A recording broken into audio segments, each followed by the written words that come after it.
we're going to cover 5 things you should do before driving again after the lockdown.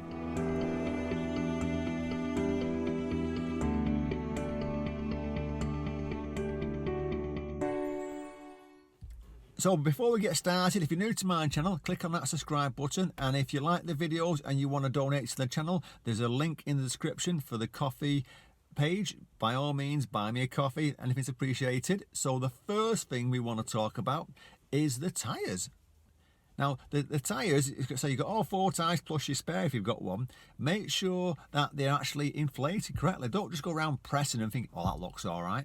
Get your tyre pressure out and check it. And if you haven't got one of them, get to a garage and check it, because it might look okay, but one of them tyres might be £10 or £5 pressure less because it's been sat there for 8 weeks. So get them checked out and make sure you've got the right pressure for your tyre in your car.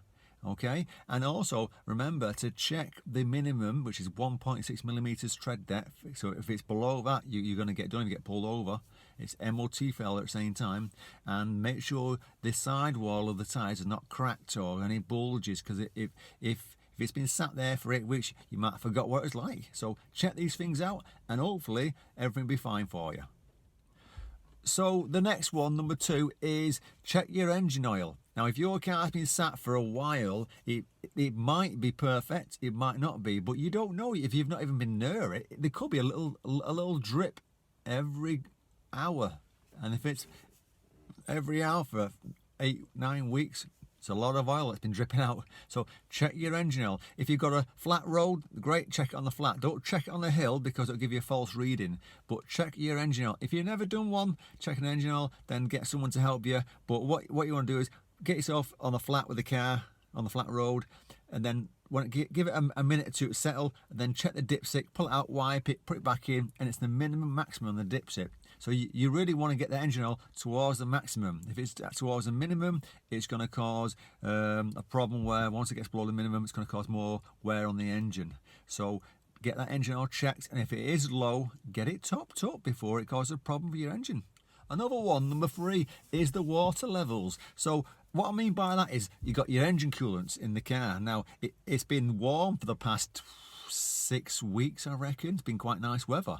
So that water under the engine, and I mean, like I say, the coolants, the windscreen reservoirs, all them could be evaporating with the temperature being quite warm. So get them checked out, because if you drive off and there's not enough coolant in that engine, it's going to overheat the engine, isn't it? So check that engine coolant, minimum, maximum it's got to be. Remember them marks again. And check your windscreen reservoir for the front and back of the car if you've got one at the same time. Fill that back up, and that's got to be a minimum, maximum. And another little tip for you for them windscreens: clear your windscreen off first. It's probably going to cover in dust and all sorts of grit. And if you just start putting that wiper on, it might clear it off, but it's going to damage your wipers, maybe scratch your window at the same time. The 4th one then is your lights on your car. Now, they might be fine, but like I say, what you want to do is get the engine on and then just turn the lights on and walk around the car. Make sure your headlights are working, make sure your tail lights are working. Get someone to stand behind the car, put your foot on the brake, make sure your brake lights are working. You know, these things from when you took your driving test. Or you can get a reflection on maybe a door or window and check over your shoulder while you're pressing the brake. And check your indicator lights are all working, so that everyone knows what your intentions are. It's simple things to do, but if you just get in the car and drive off, and you won't know if it's not working, and it could end up being getting pulled over by the police if your lights are not working. Okay, so easy one for you, that one. The final one now is the fuel in your car, whether it be petrol, diesel, or even if you've got an electric car. Check the power of that. You've got the power level. So it could be, if that car's been sat on that driveway for 8 weeks, maybe longer, and you won't even bother looking.